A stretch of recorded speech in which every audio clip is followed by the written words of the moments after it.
Can anyone catch them, do you think? Yes, of course.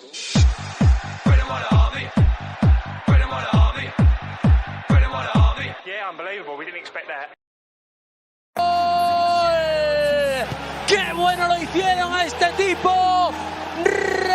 Raphinha, toparlarda gol!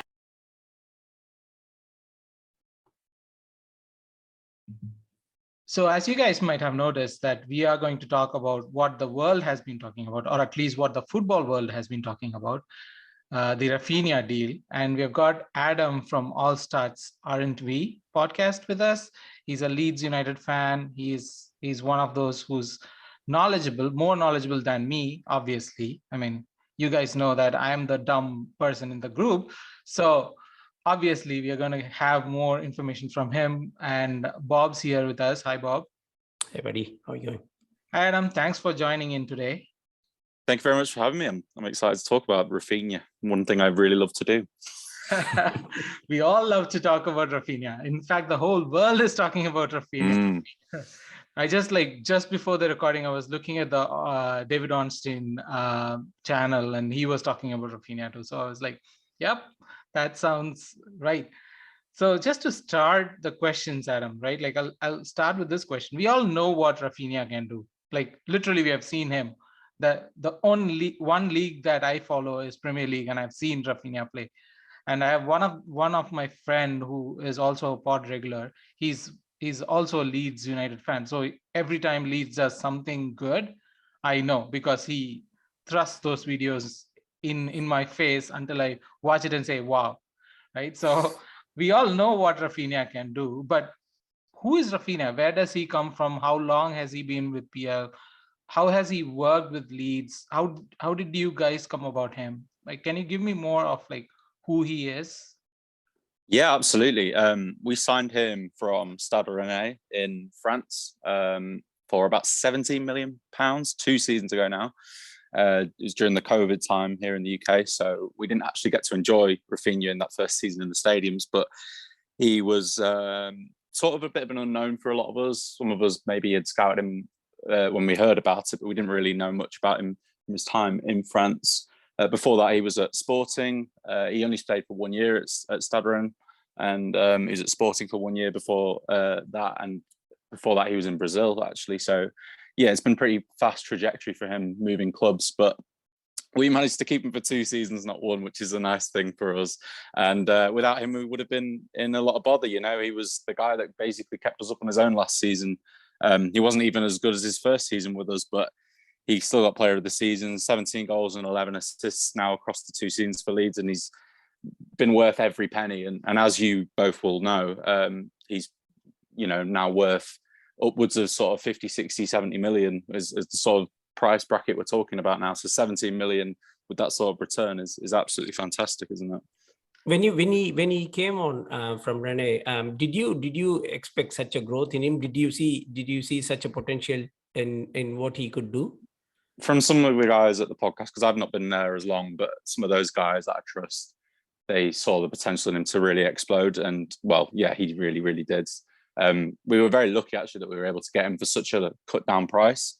The way that it worked is that if Stade Rennes had gone much past, I think it was 22, 23 million in sort of price bracket, they would have had to have paid an extra fee to his former team Sporting. So it actually made sense for them to sell him for the amount that they did and recoup all the money and use that for them. But yeah, for us, it was absolutely fantastic. We didn't know what we were getting for 17 million, but as I said before, he's been worth every penny and more.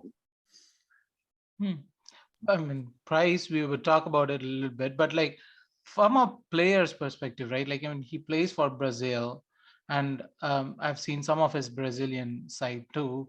But do you consider him like a Brazilian player? You know, like the one who just bamboozles. Like, what would be his like playing style? As in, like, what does he bring to a team? He brings a lot, to be honest, and you touched on it there with the Brazilian stuff. Like, he is quite classically Brazilian in some ways, that he is very pacey, he's very tricky. His 1 versus 1 ability is really, really strong.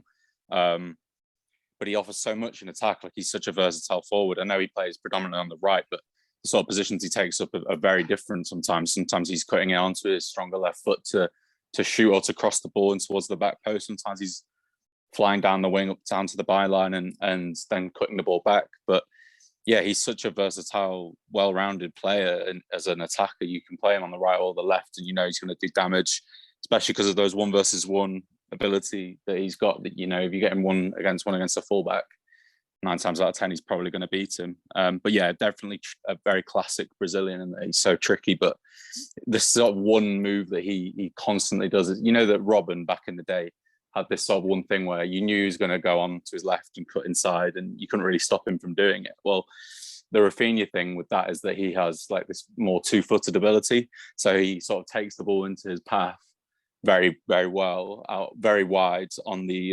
touchline. And what he'll do then is he'll sort of stand up his man and he'll just burst out of it with a drop of the shoulder. And he's just so expert at doing this constantly. And he can, like I say, go either way. You can either cut down to the side and cross the ball back, or you can see him cutting in to shoot. And various goals and assists from him over the last couple of seasons have come in those different ways, which I'm sure you've both seen. What's his general mentality like, especially at the times that Leeds are about to play, you know, a top 6 team or something? How does he exhibit himself in the games? This is a funny question, because some Leeds fans will make you think that he sort of down tools a little bit. And when we were going through a bit of a tough patch around sort of January, February, March time, he kind of went on a little run without scoring or assisting that regularly. Maybe it was 1 or 2, but it wasn't as many as you saw him get at the first half of the season or at the end. But I don't really buy into that sort of mentality thing. Like, I think he is such a good, well-rounded player, and his mentality has never been something that I've had to question personally. I think that he maybe has this air of arrogance about him, and he kind of looks quite angry. He's quite an angry face, but it's not really like how he actually acts when he is playing. It's just more his general demeanor and the sort of look on his face, rather than being some sort of, oh, he's a bad influence, bad attitude, whatever. There was some Leeds fans saying that he'd become lazy and whatever. But honestly, I wouldn't believe any of that if you've seen anything like that. I think that goes on with many of the players coming in from Brazil, isn't it? They have that sort of that stylish arrogance, you could say, about them. Never all a the fan time. of that. I mean, I'm sorry, Adam, but like when I look at that smug face that he makes, I'm like, don't do that. Right? Yeah, it's kind of his signature thing, but I don't really, like I say, I don't think it means too much. I think it's just like general base resting, you know what I mean? But Adam, so if he is that, like, if you as a Leeds fan rate him that high, how come you guys are ready to let him go? So we're in sort of the position now where, with 2 years left in his contract and with 2 really good seasons behind him, he's kind of in the prime position to be sold. We're not really going to, at any point now, get any more money for him unless we somehow manage to convince him to sign a new contract, which just doesn't seem likely at all. So if we were to wait till next summer, you know, he'd only have a year left, and I don't think we'd maybe maximise the sort of potential we could get for him. I would rather sort of maximise whatever fee we can get from now, from whoever it is, Arsenal, Barcelona, Chelsea, Spurs, whoever it might be, because it just feels like the right time. And a lot of Leeds fans still want to keep him, because obviously lots of football fans will tell you want to keep your best players. But for a club in our position, it's probably better to sell him and reinvest the money throughout the team in various positions, rather than in just having one start like Raphinha in it.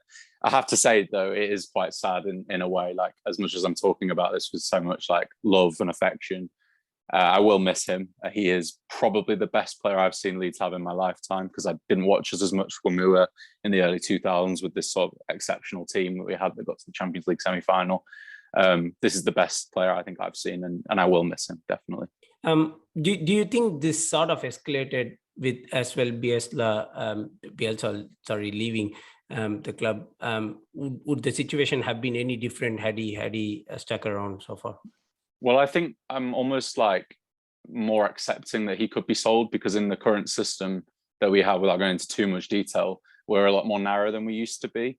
And that obviously doesn't suit him. His game is very much suited to hugging the touchline and getting at players sort of in very wide positions rather than attacking centrally. So in that sense, replacing him with someone who could maybe play a bit more narrow would be better for us. But at the same time, you're talking about like a player that just dragged us out of danger so many times this season.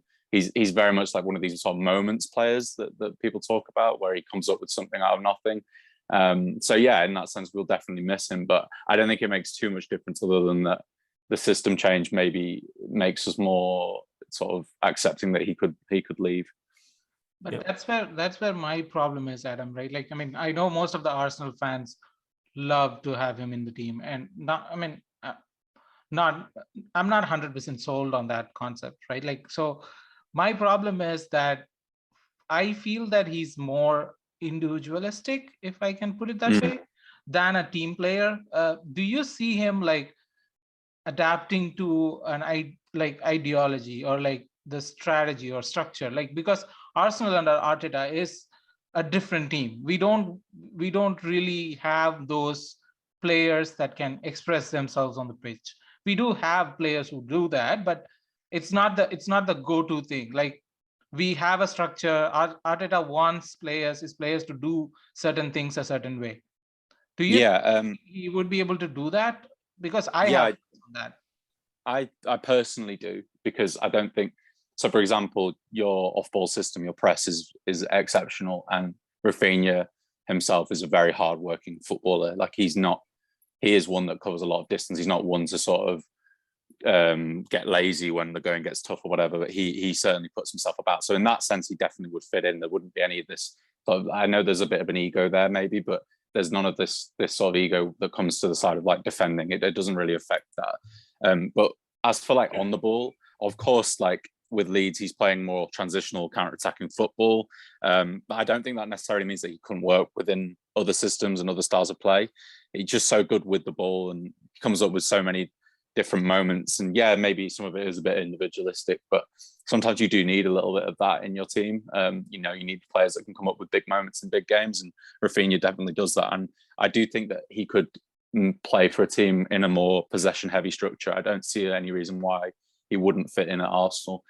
Again, he would be better in those games when you sort of transition and counter-attack a little bit more. So maybe in the really big games, you'd see the best of him, but that doesn't mean he needs to like hit his top pace, and hit space in behind to make a difference. He can work in tight spaces as well. He can work when teams are sat in a low block. So I don't think that's going to be a problem.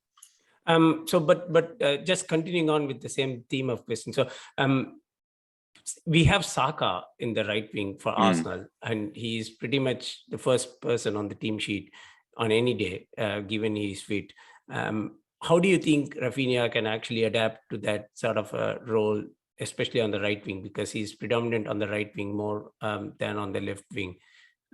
So how do you think Arsenal would be able to fit in Raphinha and then give him the sort of satisfaction that he craves for, playing games? When I saw this link, that was actually my first thought as well. But that I thought it's quite strange with Saka being one of your best players, if not your best player, playing predominantly on the right, like you say. A few of the podcast guys that I'm with wondered the same thing as well, and a few of them suggested maybe Saka would move to the left. So I don't know what you guys would think of that as a potential option, but I don't think Raphinha would be necessarily bad on the left. If you ever get the chance, you should watch the game we played against Southampton and how he basically just killed Bednarek, and I can't remember who the right back was on that side that day, but he basically just killed them down that side constantly, just cut the ball back. So it could work the same way in that sense. But yeah, like you say, he is definitely predominantly better on the right. It's funny that you asked this because he's obviously been linked to Spurs a little bit as well. And I know you don't really want to talk about Spurs, but they've obviously got Son and Kulusevski, and it's another strange one. Like, you think where he would fit in, especially with the form of the two of them. But personally, I think he's better than Kulusevski, so maybe he would start over him. But with regards to Saka, yeah, maybe one of them would have to move to the left, because I don't really see another way that would work. And obviously, you have the likes of Martinelli and Smith Rowe, and I think with your like attack, there's so many like versatile players and so many different attackers and components now, with Vieira coming in and Ødegaard still being there, and Saka, Martinelli, Smith Rowe, and you might get Jesus, you've got Nketiah. Then yeah, it is a difficult question of where he's going to play every game. And I think that also sort of leads on to something else, which is sort of, if you're going to a World Cup this year, would you want to risk having less game time or having restricted game time? I'm unsure. Would he have more chance to start for Barcelona over Arsenal? and Spurs maybe. I don't know. Yeah, that was actually my question. I was going to ask about, like, with the World Cup going in, like, would he be okay to play a bit part role or a squad role? But like, you have already answered that. But also, like, as a follow-up to that, like, playing style. Sorry, Bob, sorry to cut you off in that. Like, with the playing style, I do have one more like question, because I was looking at the stats, right? Like, and I was comparing it with the Arsenal players. Of course, I do that because why won't I? But the one thing, I mean, he was not exceptionally standing out among Arsenal players in the same position, like Saka, Martinelli, Smith Rowe. Like, he doesn't stand out in any of the columns, exceptionally in any of those columns, except dribbling, which is very high, which we know. But the one thing that was kind of like making me go like, oh, really, was that his passing percentage, or his passing, like, his passing isn't that great. Even his long passing, his crossing, it doesn't look like that great. Does he have a problem with, like, do you see, because his creativity is high, but his passing percentage, or like completion of passes, is not that great? Is that a problem with the team or with him? Yeah, so this is a really important thing to bring up, actually. I think with players like him, because they're so creative, they do try to do things, and that means that often leads to giving away the ball.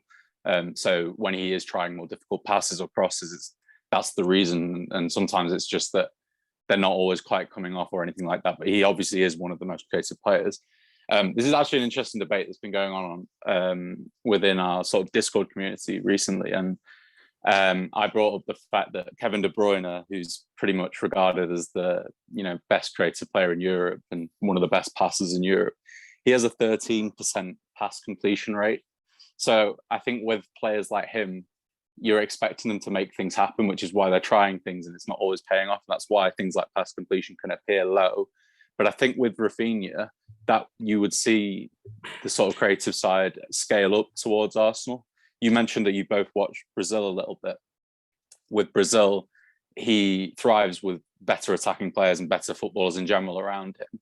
I do think that he's sort of primed to explode even more than he already has with Leeds in a better team with better players around him. I think that's pretty obvious. So to me, I wouldn't be concerned. I think that actually, if anything, you'd see more on the creative side. You'd see more output, more goals, assists, and all of that underlying data as well. It would show through as stronger.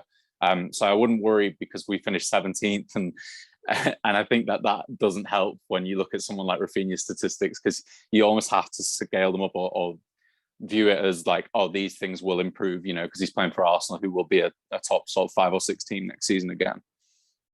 Coming to the pricing side of things, obviously the price being quoted everywhere around in the market is 65 million pounds and upwards. I'm not sure if it includes add-ons or anything, but I mean, to me as an Arsenal fan, on Raphinha, I feel that the price is a bit bloated. Of course, we made that mistake once with Nicola Pepe, and we are still stuck with him so far. So what do you feel about that? I know it's a steal from your side, but what's your thoughts on his pricing?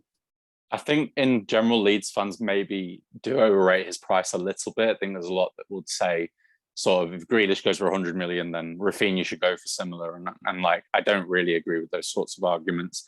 At the same time, I think if you're talking 60 million plus, I think that's quite fair. I think for the player that he is, and I know you can compare them to someone like Pepe, but Pepe didn't work out. I think Raphinha definitely would. Like, he's proven it already in the Premier League, and I just think that this is more of a guarantee. You weren't necessarily guaranteed it with Pepe. You paid the money. Okay, it didn't work out.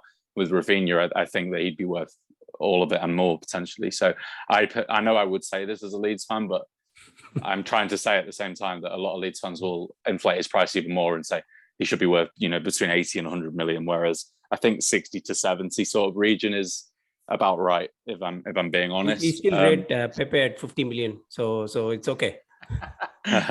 We don't, Bob. You do. I'd be happy if we could get like 35 out for Pepe. 30 I'd be happy. I'll tell you what. If you're getting 30 seriously, I'm throwing in a party series. But yeah, continue, Adam. Sorry. So sorry. Just continuing on that. So I mean, with reports coming in, his weekly salary is pretty average. It's about like 60k Yeah. odd a week. So I'm pretty sure, it should be reaching upwards of 100k. Should we actually get the move towards Arsenal? Now I see that Leeds have already started making, moves for players potentially going to come in and replace him, with some of the names being, spread around with like Gakpo and then Charles from Club De Bruyne. But what's your thoughts on potential replacements for Raphinha? I mean, I'm obviously very excited by some of the names that have come out in the last few days and whatnot. But yeah, we've been linked with quite a few. So we've had a long-term interest in Noah Lang, who obviously plays for Club Brugge as well. Charles de Ketelaere, he's there as well. He's very, very exciting, and lots of Leeds fans today have been getting carried away, including myself, with the potential of that one happening. And apparently it's an actual, it's not just some fabrication, it's an actual link, that one. Whereas a few of the others, it's maybe less certain, with the likes of Traore at Sassuolo was linked today, but that's less certain of being an actual rumour. But yeah, like a lot of these guys, Gakpo as well would be exceptional as a replacement. At the same time, like my opinion of most of these guys is that they're probably not going to be as good as Raphinha. That's how highly I regard him, and how most Leeds fans will. But even if they're 70 or 80% as good, and we make a decent bit of money on him, then we'd be pretty happy. You mentioned salary, and I did want to just quickly say that we had been thinking about offering a new deal for a little while now, and there was a lot of talk about it in January, February time. But obviously, then our situation worsened with the season as it was going on, and with the relegation worries that we had. But it doesn't look likely that he'll sign one. But as far as most reports went at the time, apparently we were going to make him one of the highest paid players at the club, which probably would have put him over 100,000 a week or in that sort of region. So I think Arsenal would have to go probably a little bit above that in order to sweeten the deal. So I think you'd be talking somewhere between 120 and 150,000 pounds a week. I don't know if you both agree with that, but that's something that I would say is probably quite accurate based on the fact that we did try and offer him a new contract. We've recently got ourselves struck in a lot of like muddy situations with Ozil and Oba, paying them more than what they. I mean, Oba's fairly okay, but then with Ozil, we got ourselves struck deep with paying him high and then him not playing. So I don't think Arsenal would offer him too much over the limit. But having said that, it would still be much better than what Leeds have got on their plate. Yeah, of course. But Adam, like the whole transfer saga, whatever we are hearing, right? Like there is a lot of talk about how he wants to go to Barcelona. Like, and you mentioned that he moves every 2 years or every year or something like that. So what's with this like whole transfer of like he wanting to go to Barcelona, and that's why this transfer is a little bit muddy. We know Barcelona don't have any money. They have to sell Frankie de Jong or whoever to get money. So why is that connect? Do you have any idea why that Raphinha's obsession towards Barcelona is? There's actually a few reasons why I think it possibly could be, but I'm not 100% on this. I think the obvious one is that Barcelona as a club are obviously a very attractive proposition to play for. They are obviously based in Spain, which is a nice area to live, and much nicer than Leeds, I can tell you that. And so that's definitely going to be a factor in his thinking, in my opinion. Also, returning Barcelona to former glory must be in his thinking. And this isn't to disrespect any of the other interested parties, including Arsenal, but you're talking about Barcelona as one of the biggest sort of 2 or 3 clubs in the world. So I could see why in that sense.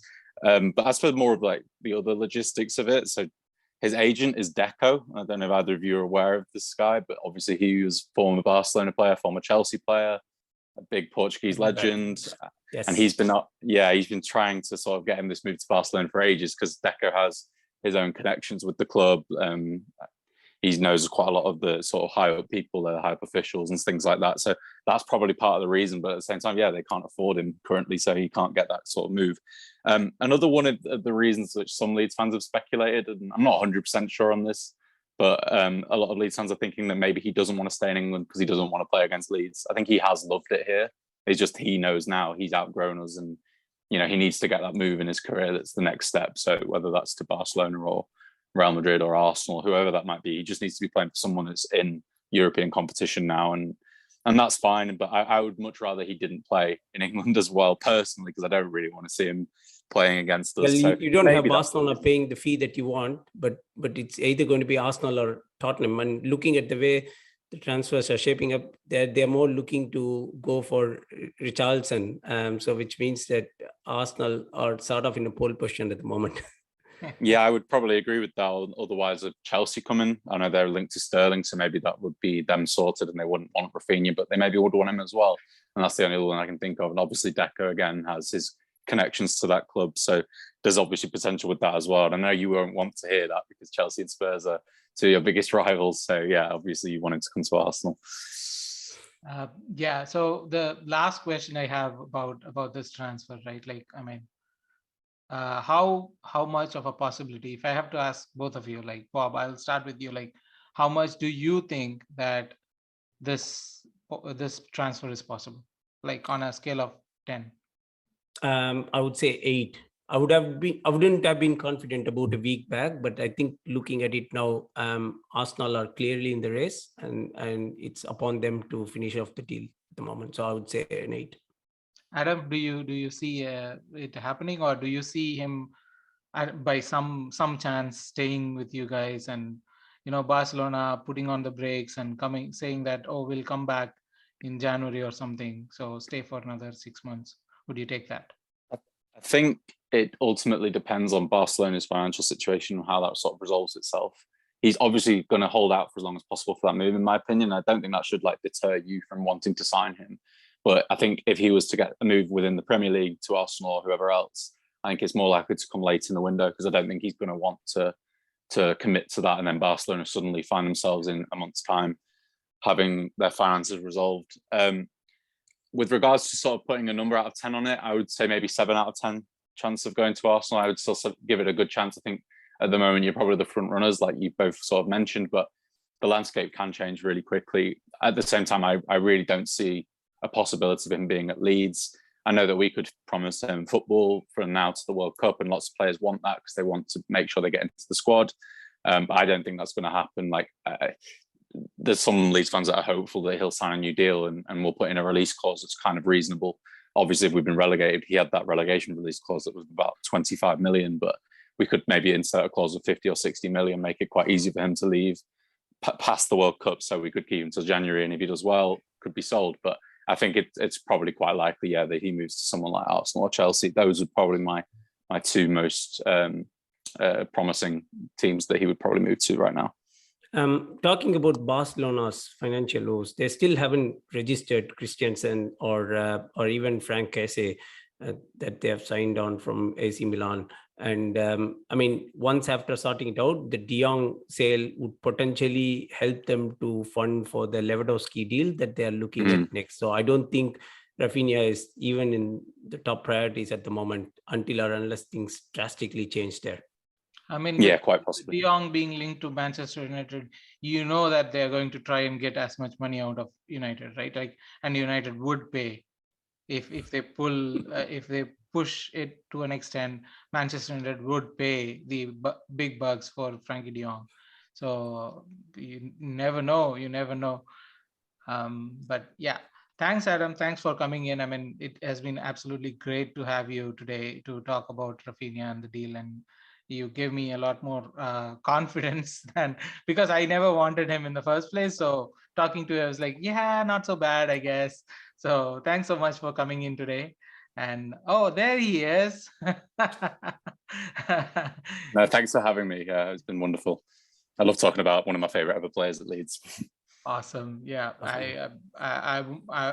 we would like to have you more during the season, to talk about Leeds whenever we can, and so hopefully we'll talk to you soon.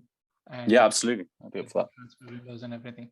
And for all the listeners, follow Adam and the All Stats Aren't We podcast that he's part of. They talk a lot of good things about Leeds and the Premier League and everything. So do give him a follow. And as usual, do like, share, subscribe, comment, and reach out to us in our social media platform. And we'll see if we sign Raphinha soon or not. Thank you. Thanks, guys. Thank you very much, guys. Cheers.